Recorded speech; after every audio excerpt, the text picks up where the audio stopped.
All right, it's 6:13 right now. The 78207 zip code on the west side is where hundreds of at-risk youth live.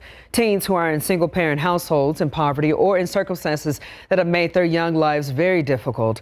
But one of those teens has turned his life around, all thanks to the City Life Center, which serves about 500 students who need that place to get away from that darkness. His name is Zaid Galiendo, and he went from being a student needing that guidance to now working for the place, which partners with parents to teach leadership, security, and a true family of how that feels. The child that you were then, would you say that child is different from the man that you are today? Yeah, I think I've changed a lot over the years. How so? I used to just be a real angry kid. I was kind of just angry at the world, angry at men, kind of just upset with everything. And I think now, like, I've been able to show grace to a lot of the people in my life, and I've just been loved so much that I want to love. Yeah, tomorrow on GMSA, I'm going to tell you more about Zaid. Yeah, he did get me in ping pong, but I'm going to tell you a little bit more about Zaid and his transformed life. And now he's using that life to inspire other teens with troubled circumstances on the west side.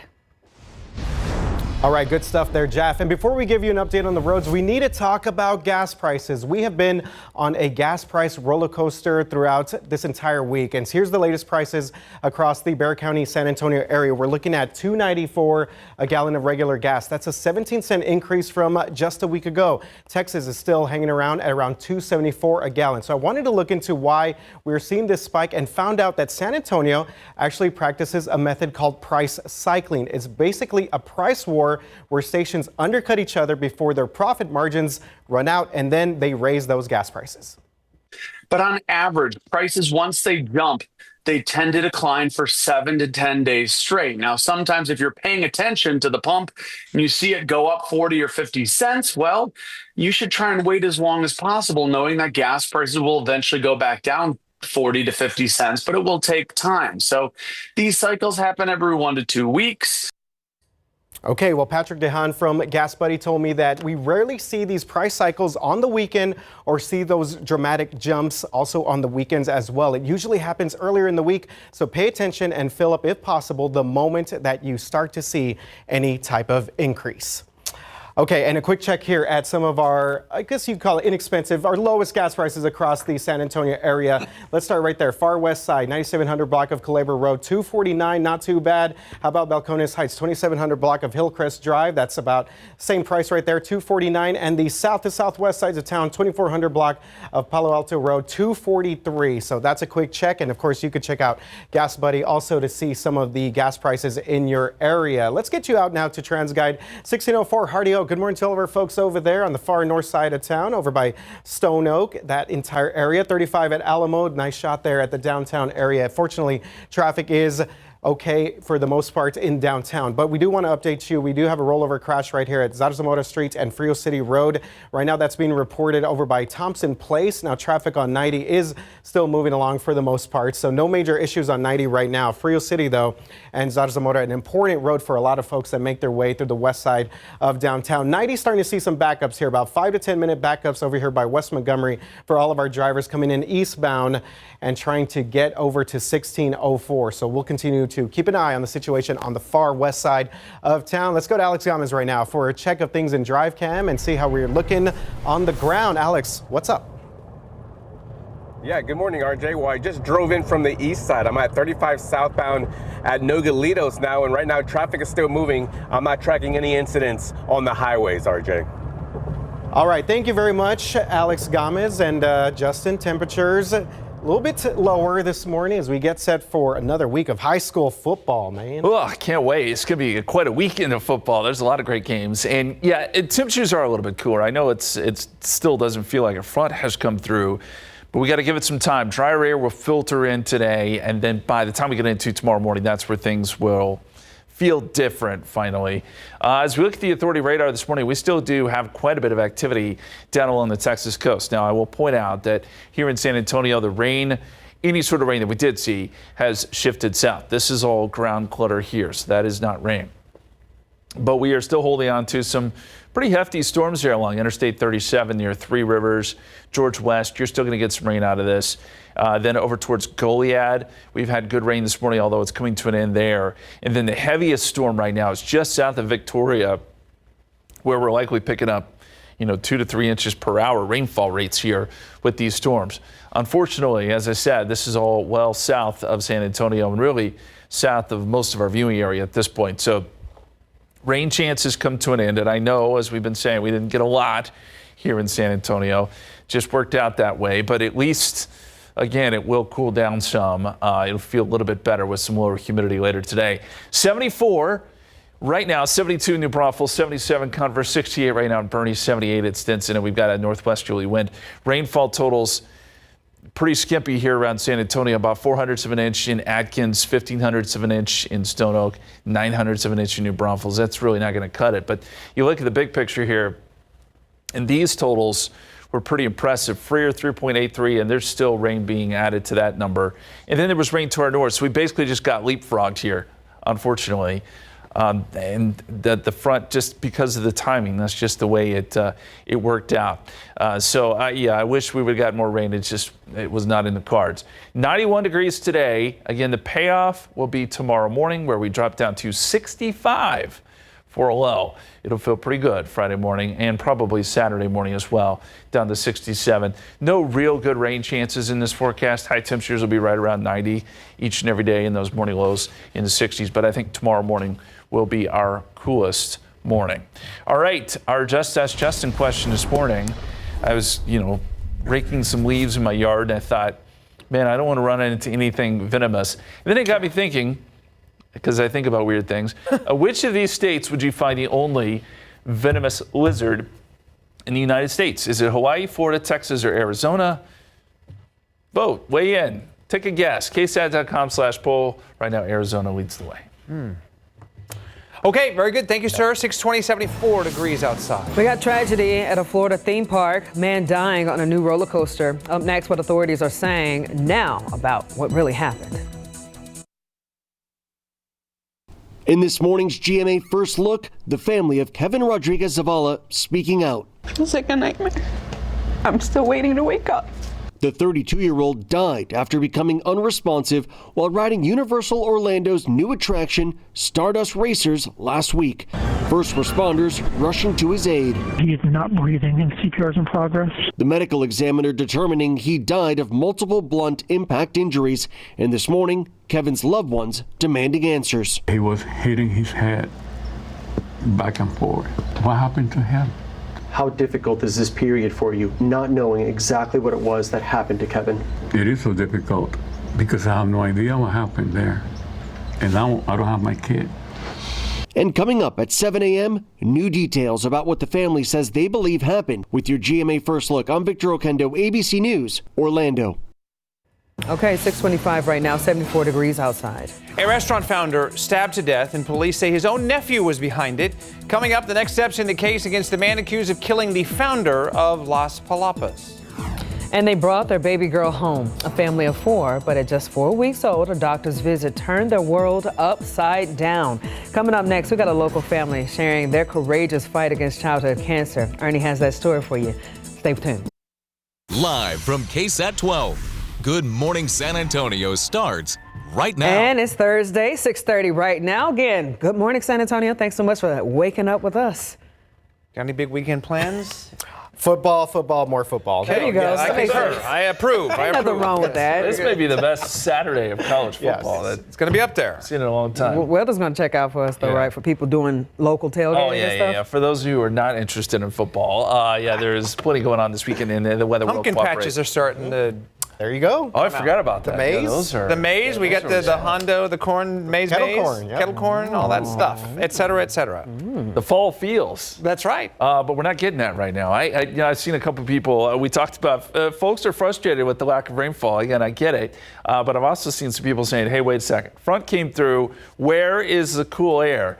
Also, I understand that argument, but do know that it's going to take a little bit. We've got dry air that's funneling in. It's been a slow process with this front, and it probably, you're not going to feel those fall feels until tomorrow morning. That's when things will, I think, really start to cool down.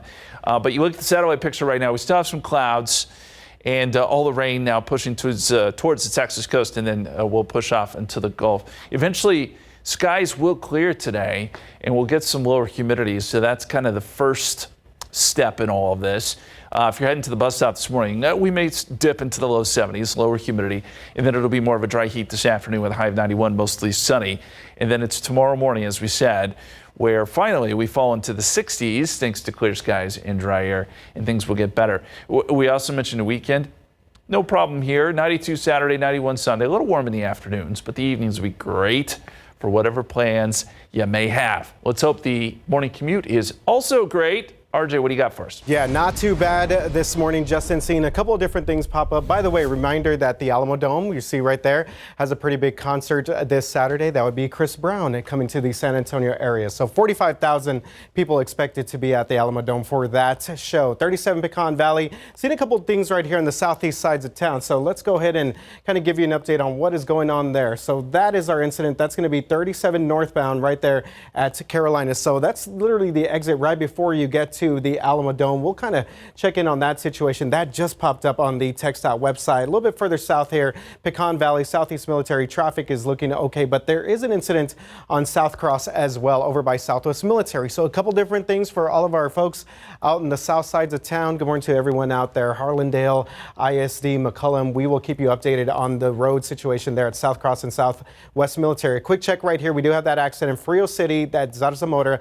not on the main lanes of 90. You see right there, traffic not affected on 90 at the moment, and we're still seeing a little bit of backup there for our folks headed into downtown from 35 north coming in from the Burbank High School area. 32 minutes is our inbound drive time. That's going to be our biggest delay, and that's kind of the normal case that we see out there on 90 east by 1604. Outbound drive times, things are looking pretty good. Good morning to all of our folks in Seguin. 21 minutes if you're headed out far north side out there to Bulverde. Not too bad. Let's check in with Alex Gomez right now and see how things are looking on the ground in Drive Cam. Alex, what can you tell us? Yeah, good morning, RJ. Well, the east side's still in the clear. Check out I-10 eastbound. This is going to be right past the Roland, and right now, no crashes to report on this side of town. And my favorite Chris Brown song is still going to be Run It, RJ. Okay, not a bad choice there. Yeah, we'll talk more about that concert coming up over the next couple of days. Thank you very much, Alex, for that update in Drive Cam. Guys, back to you. All right, gentlemen, thank you. Right now, ICE facilities around the country are tightening security after a deadly shooting at a Dallas office. And this morning, we got authorities now revealing evidence that could point to a motive. Our very own Patty Santos live right now with what we know so far and reaction from local and state lawmakers. So once the sun comes up this morning, we know that search and crews are going to go back to that area and start looking for additional evidence. We do know that one detainee died, 2 others were seriously hurt. Here's what we know about the suspect. 29-year-old Joshua Jan fired several shots from a nearby rooftop, and investigators say he was targeting the entryway where detainees were being moved into the building. After the shootings, agents found ammunition with the words anti-ICE written on a bullet casing. Investigators say this appears to be connected to a growing trend of attacks on officers, ICE officers. 1,000% more than we ever had. And it's just getting worse. And these keep getting elevated and elevated. And one of the detainees, we are told, that was shot is a Mexican national and is in critical condition. Last month, one man was arrested at the same facility for a bomb threat. And in July, an officer was hurt in another attack at a different Texas ICE office. Federal agents are now wearing face coverings to protect their identities. And here's what the Department of Homeland Security is saying about the changes that they're making moving forward. DHS will immediately begin increasing security at ICE facilities across the country. Our ICE officers are facing a more than 1,000% increase in assaults against them. Now, several Texas leaders are also condemning the attack. Governor Greg Abbott said, quote, "The attack on the ICE facility in Dallas was horrific. Our prayers are with the victims, their families, and all those affected by this brutal and inexcusable act of violence, and that we will not let this cowardly attack impede our efforts to secure the border, enforce immigration law, and ensure law and order, end quote. Congressman Joaquin Castro also released a statement saying, "This is a heartbreaking act of violence. All of us need to reject extremism in our politics and come together to prevent tragedies like this," end quote. Again, authorities saying no ICE agents were hurt, but 2 detainees were hurt and they're seriously injured. We're going to continue to follow this story for you throughout the morning. Just check back on KSAT.com. We'll send it back to you. Patty, thank you. This morning, a grand jury has indicted the man accused of fatally stabbing the founder of Las Palapas. David Ruiz now faces murder charges in the death of his uncle, Edward Ron Acosta, who was killed in July. San Antonio police found Acosta's body inside a home near Blanco Road, just outside Loop 1604. Investigators say Ruiz and Acosta had a dispute that may have led to the stabbing. Ruiz fled the scene but was later caught during a traffic stop in Kimball County. He's now being held at the Bexar County Jail on a $250,000 bond. A 19-year-old man is in jail facing terror charges after making threats online. And this is according to arrest paperwork where Zaylin Dunbar made a post on the San Antonio Young Republicans Facebook page, making those threatening comments about the Charlie Kirk vigil being held at the downtown campus of UTSA. San Antonio police say that he admitted to posting the comments. Records show he's at the Bexar County Jail on a $40,000 bond. And bed bugs, no air conditioning, and an unsecure building. That's just a few of the issues residents at the Wheatley Park Senior Living on the east side say that they're dealing with. The building is owned by the city, but managed by an outside company. Frustrated residents say that they've had enough of broken promises and are coming together to make their voices heard. Get down here and do their work and quit scamming and frauding people with their money. We pay our rent on time. It's a shame. You tell me it's a shame. Tell them they got their mother, their uncle, and everybody our age, 62 on up. Are they living like we are? Now, people living it there also have concern about some exterior doors not being locked. They say that people who do not belong in the building will sneak in, vandalize the property, or try to live in the bathrooms. Now, in an email, the property management company told us that it is working with a new vendor to address those ongoing AC malfunctions after the last vendor went out of business. As for the security concern, though, the company said that they have replaced the door code system and all residents will receive a new key fob. Military City, USA is more than a proud nickname. San Antonio has deep roots in our country's armed forces. But behind that pride is an alarming statistic. Data shows 22 veterans die by suicide every single day. The Stephen A. Cohen Military Family Clinic at Endeavors here in San Antonio says the warning signs of suicide are helplessness, hopelessness, reckless behavior, and isolation. A clinician there who is also a veteran says it's up to our community to take care of our own. We need to see what the trends are, what are the correlations, so that we can amp up the resources. Suicide rates among veteran women have risen by over 55% since 2001, and we have more on to why that is happening on KSAT.com. 6:08 on your Thursday morning. Just a quick check at some of your morning headlines. This morning, President Donald Trump demanding an immediate investigation into what he described as, quote, triple sabotage during his visit to the United Nations this week. The president says that an escalator carrying him and the First Lady, you see some of that video right there, suddenly stopped, and later a teleprompter malfunctioned. On social media, he called the incidents a real disgrace. A UN spokesperson responded saying an internal review found the escalator stopped when a U.S. delegation videographer accidentally triggered a built-in safety feature. Justin? All right, 6:38, 74 degrees. Let's go outside with live cam. We still have a few clouds. Those will eventually push south. We'll get a lot of sun this afternoon, and dew points will drop. That's what's going to make a big difference when it comes to temperatures over the next couple days. We'll talk about it coming up.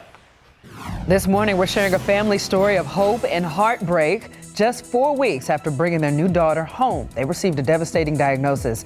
Up next, you're going to hear the family's courageous journey and how they're fighting for their little girl. And one local woman is facing stage 4 lung cancer and brain tumors, but finding strength in running. How the Head for the Cure 5K this weekend is helping her push through. All right, September is Childhood Cancer Awareness Month, and we are profiling a local family who recently grew by 1. Amari and Katie Martinez already have a 3-year-old son, and in late July, they welcomed in a brand new daughter, Penelope. And just as they were getting settled in, it was Penelope's grandmother who noticed that something was not right. So she was about 3 weeks old, and you're just tired. We already have one, we have a newborn, and we're trying to remember all the stuff. And my mom noticed her left foot was like a drop foot, like it just wouldn't do anything. A trip to the pediatrician, referrals to orthopedics and neurology, then physical therapy, a sonogram, and finally an MRI confirmed the diagnosis and the family's worst fear. It's actually a mass in her abdomen, and that's what's pushing on her spine, and that's when our entire world just shifted at that point. At barely 4 weeks old, Penelope was diagnosed with neuroblastoma, a rare cancer that affects mainly children and forms in the nerve tissue. There's about a little under 700 new cases every year, and it's the most common extracranial solid tumor that we see in infancy. So far, Penelope has undergone 2 rounds of chemotherapy and will continue treatment every 3 weeks. According to Dr. Rodriguez, the overall survival rate for intermediate risk neuroblastoma is over 90%. And for those that present with spinal compression, as in Penelope's case, there are some studies that show up to 73% of patients will go on to have complete resolution. An additional scan in October will determine how well she is responding to the chemo. I think as a mother, they're just these little miracles. And she still is, and both of our kids and their strength give a lot of strength to us. I think as a mother and as a parent, you always want to be everything for your kids. And it's really hard. I want to thank the team at Chris's Children's for helping us with that story here. By the way, according to Dr. Rodriguez, after unintentional injuries, pediatric cancer is the leading cause of death in children. And as for symptoms of neuroblastoma, experts say belly pain or a lump under the skin are among the signs to seek medical attention. And we have more on all of this at KSAT.com. Beautiful story right there. And I'm happy you were excited about touching or being able to be in contact with such an angel. It really is resilient. Yeah. And she's, like I said, I just had a chemo treatment on Friday. You see her and you wouldn't necessarily know right away that she's going through all of this, but the little ones are very, very resilient. Oh, yes. We're wishing the family the absolutely. best. 6:45 right now. Let's talk about this real quick. We got the 12th annual Head for the Cure 5K right around the corner. Specifically this weekend, raising awareness and funds for brain cancer research in honor of our late news director, Jim Boyle. So this is happening again Saturday, just a couple days from now at 8 a.m. at Providence Catholic School downtown. You can go to ksatcommunity.com to register and get more details. All right, one local woman is crediting the support and love of her son, her husband, and family for helping her push through the tough times. And those tough times for DJ Galan include being diagnosed with stage 4 lung cancer and finding out she had brain tumors. But another thing that has given her strength and hope, she says, is the Head for the Cure 5K. Seems like you're also supporting others battling through this by just being there at the Head for the Cure. Yes, I love the event. I love the camaraderie. I do have a couple of friends that also have brain tumors that have been participating with me as well. Now coming up on GMSA at 9, we're going to hear from DJ as she gets ready to participate in this weekend's Head for the Cure 5K as the 4th-time participant. How we looking on the roads, RJ? All right, yes, Jeff, things are looking pretty good. Starting to see a little bit more traffic buildup. And again, we are honored to be a big part of that over here in the downtown area. And cannot wait to see everyone out there on Saturday. 35 right here at Loop 410. No major issues, but we are starting to see traffic build up here at 37 at the Alamo Dome. You see the Tower of the Americas off to the distance right there. So let's update you for all of our drivers in the south side of town over by Harlandale, McCullum High Schools. We have reports of a crash over here on 35. This is going to be 35 north at South Cross, and you see that we already are dealing with traffic troubles for all of our drivers going north on 35, about a 15-20 minute delay already for everyone trying to get in the downtown area, and this is only going to add to some of the problems that we're seeing there in the south side. Another accident off of 90 that's not on the highway itself, that's Frio City Road and South Zarzamora, so a couple of different things there. We saw that camera there at 37 at the Alamo Dome. Here's a look at the incident over at Carolina Street. So again, that's going to be over by Brack, Southtown area. That's going to be 37 97 north, and traffic is moving along there, but give yourself about an extra 5 to 10 minutes to make your way through the east and southeast sides of town. 33 minutes if you're coming in from Castroville. That's going to be our biggest delay at the moment for all of our drivers on 90 east headed over to 1604. Outbound drive times, things are looking pretty good so far. 26 minutes if you're headed out to Bernie, 21 minutes headed out to Bulverde on 281 on the far north side. Let's check in with Alex and see how things are looking in Drive Cam for us on this Thursday morning. Alex. Yeah, good morning, RJ. I'm in the greater northeast side right now on 1604 northbound near Rocket Lane. This is going to be over here by Converse, so no issues, just the usual stuff if you're on your way to JBSA Randolph this morning. RJ. Okay, thank you very much, Alex, and a good morning to all of our folks making their way to Judson. Of course, the Judson Rockets. Let's go to Justin now for a check of the forecast. What's up, man? Thanks, sir. I want to show you some video from last night. If you were looking south outside of San Antonio, you could see quite a light show. It was really quite beautiful with some of those bigger storms just to the south of San Antonio. A lot of lightning with those. Again, we didn't see a whole lot here, but it certainly was all around us. And we're still seeing some showers this morning, not too far from San Antonio. You get down to Devine and Pearsall. We've seen a little bit of additional activity form just within the last 30 minutes or so. This is generally pretty light stuff, but you may get some rain around Pearsall. The heavier storms have been further south, right along that front near Beeville, back over to Goliad, Victoria.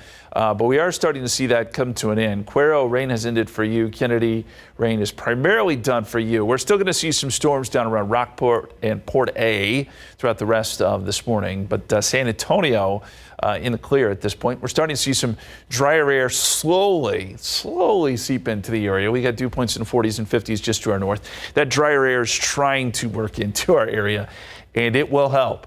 It will help the mornings over the next couple of days. Not so much this morning, but Friday and Saturday morning for sure. And this is the dew point trend. We're in the mid 60s right now. Dew points will dip into probably the upper 50s later today, and then even further tomorrow down into the mid 50s, which is dry air. And it makes a difference. So the forecast hour by hour. 73 at 8 a.m. Look for skies to start to clear midday, 87, and then we'll make our way up to 91. So still hot today, unfortunately, but not quite as hot as it was yesterday. We do have a new tropical storm out in the Atlantic. This is Humberto, and winds are at 45 miles per hour, looking healthier and healthier by the minute. This is moving northwest at 10 miles per hour. And then we have an additional wave here that likely becomes Imelda. So we're going to have two named storms on our hand that are pretty close together. This is a very interesting setup, too. What happens with both of these? Well, this is just one model, but both of them try to squeeze in between this high and low. It looks like Imelda would move onshore around the Carolinas, and then Humberto would get pulled around this high. But there's also a scenario in which they could join forces, or one could wrap the other one into it. We got to kind of wait and see, but the East Coast is going to have to watch that situation very carefully. Very interesting setup when it comes to the tropics there. All right, 92 Friday, 92 Saturday. Those morning lows in the mid-60s, as we said, much better. The mornings will feel great, evenings too. And really, it's a quiet forecast as we wind down September. All right, our Just Ask Justin question this morning. Kind of random, but I wanted to know, in which of these states would you find there's only one venomous lizard in the United States? Is it Hawaii, Florida, Texas, or Arizona? Arizona's getting a lot of the votes this morning. Here's my whole theory. Arizona starts with an A. Yes. A also goes at the beginning of Australia, mate, which has like a lot of weird stuff over there. So I'm just going to say Arizona. That's my explanation's a little less crazy. I lived in Arizona for a couple of years, and I remember thinking the Gila monster was a venomous lizard. Aha, my man. All right. Yay! Nailed it. Look at us. Yes, the Gila monster is there it is. Is the only venomous lizard native to the United States. It's found primarily in Arizona, but you'll see Arizona and Mexico, but you'll see some small areas in New Mexico, Nevada, and California that also have the Gila monster. But very unexpected. No venomous lizards here in Texas. Oh, well, thank God. Okay, here we go. 6:52. Yeah, we got 74 degrees outside. Okay, coming up on GMSA Plus next hour, is it too early for Fiesta? Of course not. It's not early to start getting the planning going, an unveiling taking place, and how it will become one of the new faces of Fiesta. That's coming up next hour on GMSA. 6:55. Let's get you out the door before we get to our 7 o'clock hour. And our biggest trouble spot's going to be the downtown area. Some pretty good backups there, construction related. 35 at San Marcos. That's about a 10 to 15 minute delay. And we do have a crash at 35 at South Cross Boulevard. We'll continue to monitor this entire situation coming up in just a bit. Justin? Any rain, RJ, is pushing away from San Antonio at this point. We've got some heavier storms right along the Texas coast, but things should start to clear here later this morning and into the afternoon. And we'll see temperatures make our way up to around 91. Lower humidity today, and we'll get some cool mornings next couple days. 65 tomorrow morning, 67 on Saturday morning. All right, more traffic, news, weather coming your way on GMSA Plus. Join us on all your streaming platforms.